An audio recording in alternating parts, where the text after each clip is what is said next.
बऱ्याच जणांच्या मनामध्ये असाच प्रश्न आहे का सोमवारी मार्केट गॅपअप होणार तर किती ओपन होणार? गॅपअप ओपन झालं तर त्या ठिकाणी वरती सस्टेन होणार का आणखी तेज येणार का प्रॉफिट बुकिंग येणार? असे असंख्य प्रश्न हे प्रत्येकाच्या मनामध्ये आहेत. त्या प्रश्नांची उत्तर आज आपण शोधूया. अर्थातच जर आपण आपल्या चॅनलवरती नवीन असेल तर पहिल्यांदा चॅनलला सबस्क्राईब करा. आणि जो आपल्याला शुक्रवारी एक मोठी तेजी अमेरिकेच्या मार्केटमध्ये बघायला भेटली आणि ती तेजी आपण जरा थोडीशी बघूया या ठिकाणी. तर जो डाव जोन्स आहे, डाव जोन्स मध्ये जवळजवळ 1200 पॉईंटची तेजी बघायला मिळाली.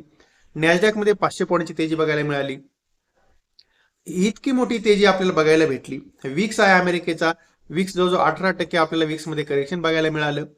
आणि त्यानंतर जे काय बॉन्ड यील्ड आहे ते बॉन्ड यील्ड तर आपल्याला त्या ठिकाणी फ्लॅट टू पॉझिटिव्ह निगेटिव्ह असेच बघायला भेटले. पण जो त्यांचा S&P 500 इंडेक्स आहे तो जवळजवळ 2.25% बघायला आपल्याला वाढताना दिसला. डॉलर इंडेक्स हा 97.5च्या आसपास सस्टेन होताना दिसला. जो डाव जोन्स आहे त्या डाव जोन्स मध्ये 30 कंपन्या असतात, त्या 30 कंपन्यांमधले 28 स्टॉक त्या ठिकाणी आपल्याला पॉझिटिव्ह मध्ये ट्रेड करताना दिसले. नॅसडॅक मध्ये 100 कंपन्या असतात, त्यातले 77 स्टॉक पॉझिटिव्ह होते, 24 स्टॉक त्या ठिकाणी निगेटिव्ह होते. पण हे इतकं मार्केट का वाढलं? तर ते मार्केट एवढं वाढण्याचं सगळ्यात महत्वाचं जे कारण होतं ते कारण असं होतं का काल अर्थात शुक्रवार समजा तुम्ही, जे काही कंपन्यांचे रिझल्ट आले ते कंपन्यांचे रिझल्ट एकदम छान आले, चांगले आले. आणि त्यानंतर आपण बघितलंय का आठवड्याभर जरा थोडंसं नॉर्मल आपल्याला कन्सोलिडेशन बघायला भेटत होतं.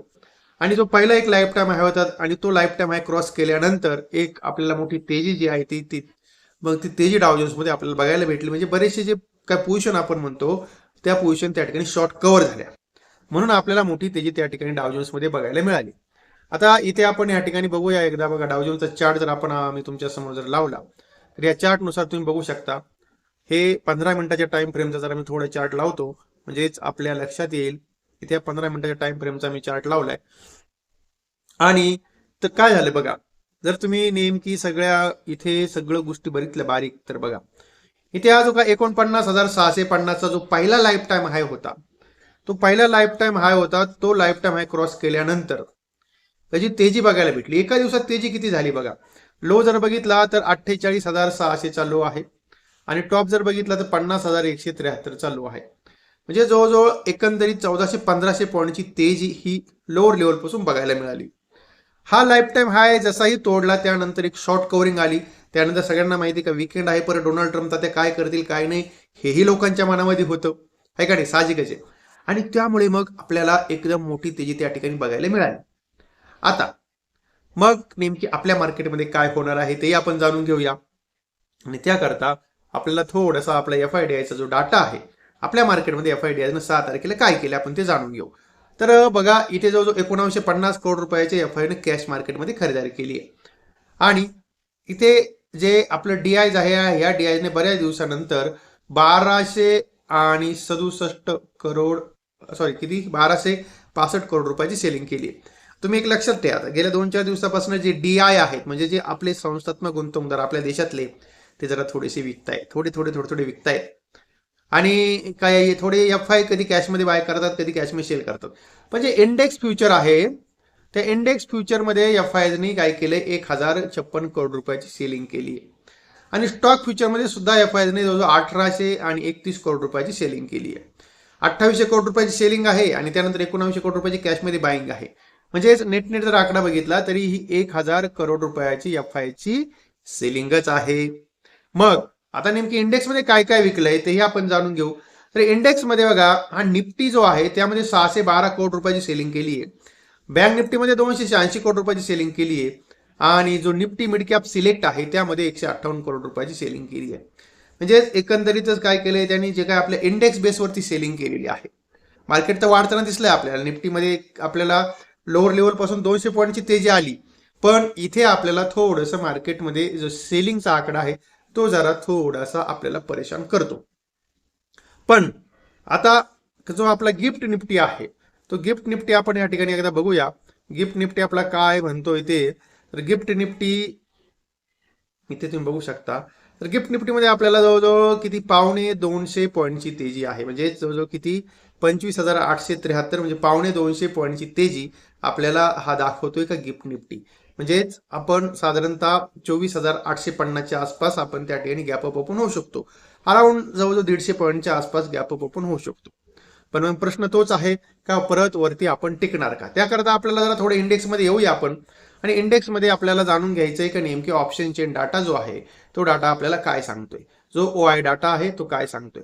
तर हा OI डाट्यानुसार आपण इथे बघूया, पुट कॉल रेशो जो आहे तो आपला आहे 0.96, म्हणजे तो थोडा न्यूट्रल आहे, म्हणजे ना ओव्हरबॉट आहे ना ओव्हरसोल्ड आहे, न्यूट्रल पुट कॉल रेशो आहे. ठीक आहे. आणि इथे जरा थोडंसं बघूया आपण का आपल्याला 25,700 पेक्षा 25,500, तर 25,500 असं वाटतंय का मार्केट एकंदरीत हा जो रेट आहे तोडणार नाहीये.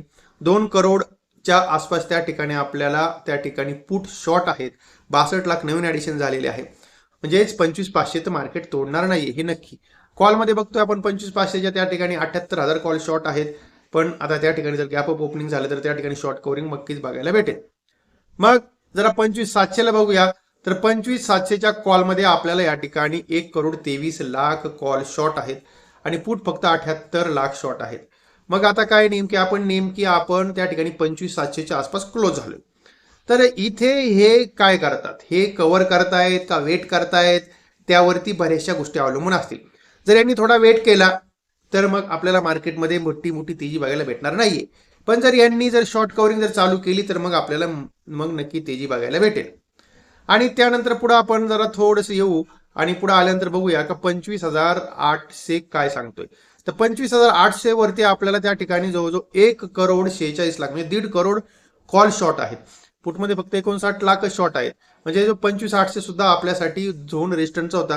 पण आता गॅप अप ओपन झाल्यानंतर नेमकी हे लोक काय करतील, कव्हर करतायत का थोडं वेट करतायत, त्यावरती बऱ्याचशा गोष्टी अवलंबून असतील. तुम्ही बघितलं असेल का बजेटच्या वेळेस सुद्धा थोडंसं मार्केट वरती गेलं पण खाली आलं. त्यानंतर ज्यावेळेस आपल्या डोनाल्ड ट्रम्पने, आपला नाही तो पण ठीक आहे आता आपण त्याला म्हणूया, आहे का नाही, त्यांनी ज्या वेळेस टॅरिफ डीलची घोषणा केली होती त्यावेळेस आपण बघितलं गॅप अप ओपन झालं, पण तो जो टॉप होता तो कोणालाच समजला नाही कधी लावला. त्यानंतर दिवसभर खाली खाली खाली खाली मार्केट आलं. मे बी आपल्याला बघा हे काय म्हणजे खूप मोठं काय आपल्याला काय इव्हेंट झालाय अमेरिकेत वगैरे असं काय नाहीये. तिथे त्यांचे रिझल्ट वगैरे चांगले आले म्हणून आपल्याला त्या ठिकाणी तेजी बघायला मिळाली. मग ती तेजी आपल्याला सकाळी थोडीफार बघायला भेटेल, पण ती कंटिन्यू होईलच असं काही नाहीये. कारण इथे जर सगळ्या गोष्टी बघितल्या तर आपल्याला 25,700ला 25,800ला कॉल रायटिंग खूप मोठ्या प्रमाणात आहे. आणि 25,900चा जर विचार केला तर 25,900 पेक्षा जर 26,000 बघितला तर त्या ठिकाणी जवळजवळ 2.25 करोडच्या आसपास कॉल शॉर्ट आहेत. आणि त्यामुळे जरी आपण समजा गॅप अप ओपन जर झालं तर वरती टिकू का काय, तोही मोठा प्रश्न आहे. पण मग आपल्याला खरेदी कधी करायची आहे ते जरा थोडंसं चार्टवरती आपण बघूया आणि मग आपल्याला कळेल काय करायचं ते. ठीक आहे. आता चार्ट आपण या ठिकाणी घेऊया निफ्टीचा. पण आता तत्पूर्वी गोष्ट लक्षात ठेवा बघा, जर तुम्ही आपल्या चॅनलवरती नवीन असाल तर चॅनलला सबस्क्राईब करा. त्यानंतर जो आपला टेलिग्राम चॅनल आहे त्याची लिंक तुम्हाला डिस्क्रिप्शनमध्ये खाली दिली आहे, त्या लिंकवरती जाऊन आपला टेलिग्राम चॅनल जॉईन करा. आणि जो आपला पेड ग्रुप आहे आणि त्याची पण लिंक डिस्क्रिप्शनमध्ये खाली दिली आहे, त्या लिंकवरती आपण जाऊन काय करू शकता, आपला पेड टेलिग्राम चॅनल जॉईन करू शकता. त्याचे जे चार्जेस आहेत 200 रुपये हे पर मंथ आहेत. 900 रुपये जर तुम्ही 6 महिन्याचा प्लॅन घेतला तर 900 रुपये आहेत. 1,350 रुपयामध्ये तुम्हाला 12 महिन्यामध्ये जे काही स्विंग ट्रेड असतात किंवा जे काही ऑप्शन ट्रेड असतात ते मी फक्त ह्या आपल्या ग्रुपवरती अपडेट करत असतो. ते घेणं आणि किंवा न घेणं ते सर्वस्वी आपली जबाबदारी असते. ओके. तर आता इथे आपण जरा थोडंसं निफ्टीचा चार्ट आहे, निफ्टीचा चार्ट टाकूया काय आपला निफ्टी सांगतोय आपल्याला. ठीक आहे. हा बघा, हा चार्ट निफ्टीचा मी तुमच्या समोर ठेवलाय आता. आणि आता ह्या चार्ट नुसार तुम्ही बघू शकता. ते एक तर पहिली गोष्ट जी आपल्याला समजून घ्यायची आहे ती अशी आहे का इथे जो आपल्याला हा गॅप दिसतोय ना बघा, इथे हा गॅप आहे, तो गॅप मार्केटचं अजून फिलअप करायचं राहून गेलेलं आहे. कारण इथून तुम्ही बघू शकता इथून मोठा फॉल आला आणि याच्यानंतर डायरेक्ट गॅप. आता हे जो फॉल आला तो बजेटचा आलेला होता. त्यानंतर दुसऱ्या दिवशी आपण बघतोय का परत जे टॅरिफ डील आलं, टॅरिफ डीलमुळे direct market gap up open झालं आणि कन्सोल्टेशन करत होतं. काल थोडीशी रिकव्हरी आली. पण मग आता जो आपल्यासाठी महत्वाचा झोन रेजिस्टन्सचा असणार आहे तो कोणता असणार आहे आपण ते या ठिकाणी जरा थोडंसं बघू. इथे बघू शकता तुम्ही. आता पहिली गोष्ट बघा, आपल्यासाठी जो झोन रेजिस्टन्सचा असणार आहे तो झोन असणार आहे हा, हे बघा हा. ठीक आहे. आणि इथे लोअरला आता जर थोडंसं आपण इथे या ठिकाणी घेऊया 25,490.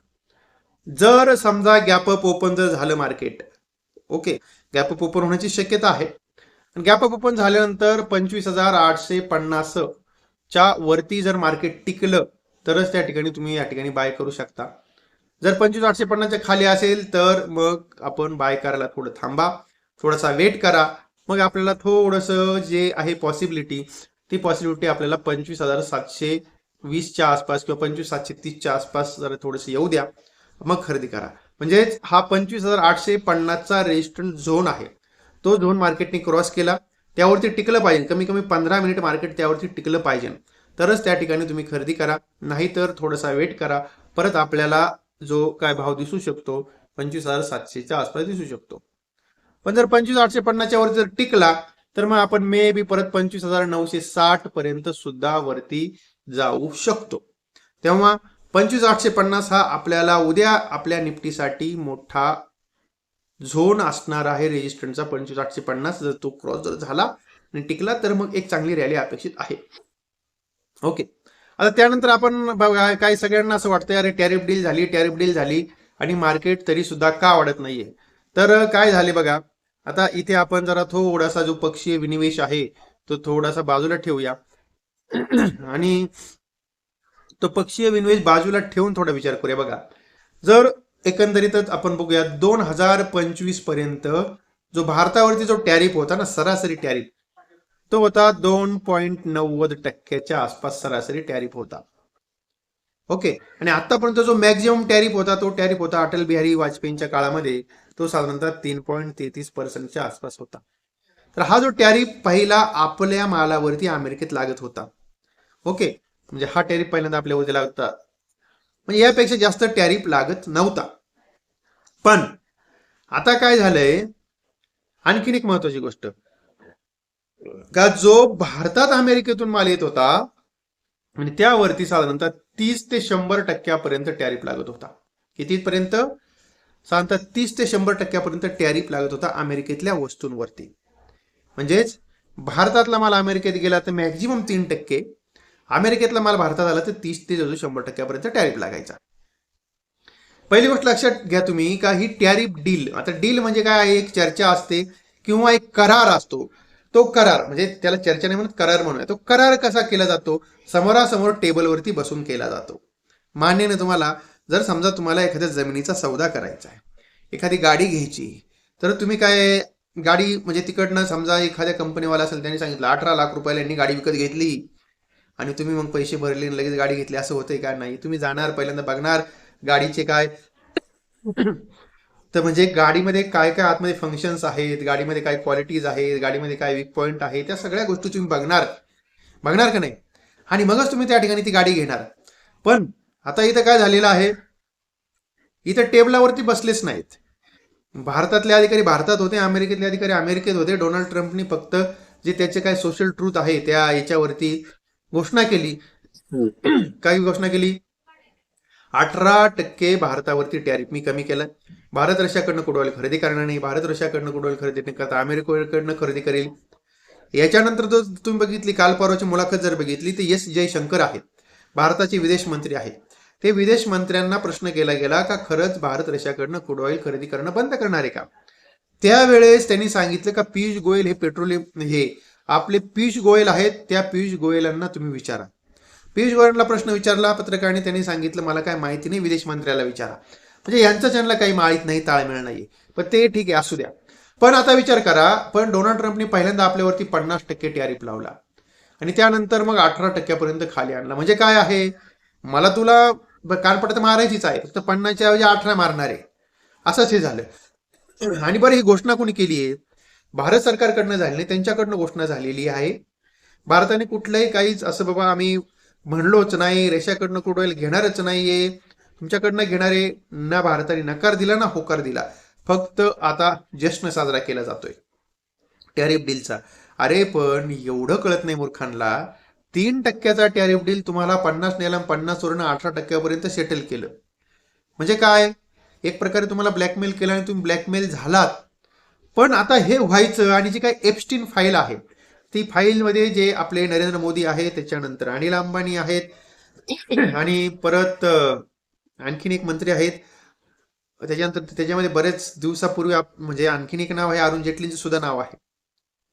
ते नाव यायला आणि ही फाईलची अनाउन्समेंट व्हायला एकच वेळ झाली, त्यामुळे लोकांच्या मनामध्ये डाऊट सुद्धा आहेत. आणि आता एक बघा का तुम्हाला एप्स्टीन फाईलमध्ये तुम्हाला ब्रिटनच्या पंतप्रधानांचं नाव आले, देशभरात प्रदर्शन चालू आहे. डोनाल्ड ट्रम्पचं नाव आलेले आहे, डोनाल्ड ट्रम्पचं सुद्धा त्या ठिकाणी नाव असल्यामुळे तिथेही प्रदर्शन चालू आहेत. काही लोक म्हणतात राजकीय हेतूने. तर हे जे एप्स्टीन फाईलचे मजकूर आहेत ते मजकूर अमेरिकेच्या जी कायदा आहे, जी काय आहे न्यायव्यवस्था आहे, ते न्यायव्यवस्था रिलीज करत आहे. आता डोनाल्ड ट्रम्पचं सुद्धा त्यामध्ये नाव आहे. त्याच्यामध्ये झेकोस्लोवाकियाचा पंतप्रधान त्याला राजीनामा द्यावा लागलेला आहे. ब्रिटनमध्येही बरेच मंत्र्यांचे राजीनामे झालेले आहेत.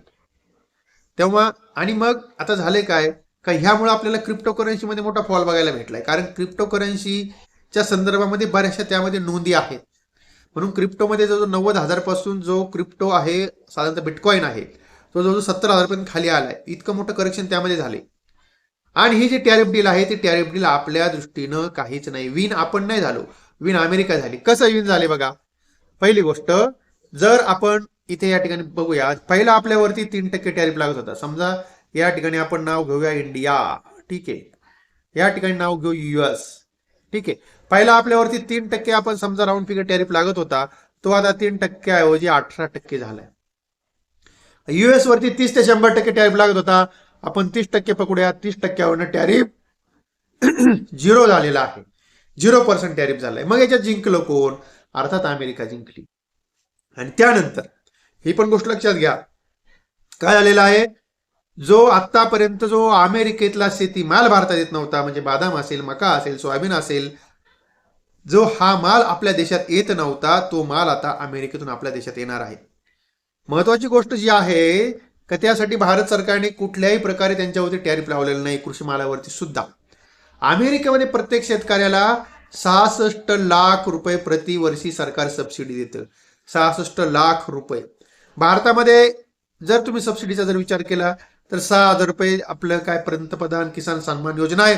आणि त्यानंतर तुम्ही जर काही फर्टिलायझर वगैरे ज्या प्रमाणामध्ये घ्याल त्यामध्ये, पण मॅक्झिमम जर बघितलं तर 50K म्हणजे 50,000च्या वरती भारत सरकार कुठल्याही शेतकऱ्याला सबसिडी देत नाही. म्हणजे व्याजामध्ये काहीतरी असेल थोडीफार तुम्हाला व्याजामध्ये सबसिडी भेटते. त्यानंतर तुम्ही काही जर वस्तू काही खरेदी केल्या तर त्या वस्तूमध्ये थोडीफार तुम्हाला परत सबसिडी भेटते. 50,000च्या वरती सबसिडी भेटत नाही शक्यतो. तर विचार करा तुम्ही का प्रत्येक वर्षी भारतामध्ये साधारणतः मॅक्झिमम पर फार्मर जर समजा सरासरी विचार जर केला तर 50,000च्या वरती त्या ठिकाणी सबसिडी नाहीये. पण तीच सबसिडी अमेरिकेमध्ये 66 लाख आहे. मग आता जर 66 लाख जी सबसिडी आहे त्या सबसिडी समोर 50,000 सबसिडी असणारा शेतकरी कसा तग धरणार आहे, तोही मोठा प्रश्न आहे. आणि त्यामुळे आपल्याला मार्केटवरती जाताना दिसत नाहीये. ह्या पण गोष्टी तुम्ही लक्षात ठेवा. ओके. आणि तेव्हा आता एकंदरीतच आता हे सगळ्या गोष्टी तुमच्या समोर मांडल्यात. अर्थात बघूया आता उद्या काय होते मार्केटमध्ये आपल्याला, आणि त्यानंतर बघूया आपण कुठल्या प्रकारे काय ट्रेड घ्यायचा ते. आता इथे थांबूया आपण. अर्थात हा जो काय सगळा व्हिडिओ होता तो सगळा व्हिडिओ मी आपल्यासाठी एज्युकेशनल पर्पजनुसार आपल्यासाठी बनवला होता. या व्हिडिओत तुम्हाला कसल्याही प्रकारे खरेदीचा किंवा विक्रीचा सल्ला दिला नाही मी, आणि याची कृपया नोंद घ्या. कुठला ट्रेड करताना आपण आपल्या जबाबदारीवरती ट्रेड करा. माहिती चांगली वाटली असेल तर आपण आपल्या या व्हिडिओला लाईक करा, शेअर करा आपल्या मित्रांपर्यंत. चॅनलवरती नवीन असाल तर चॅनलला सबस्क्राईब करायला बिलकुल विसरू नका. तेव्हा इथे थांबूया, भेटूया परत नवीन विषयासह.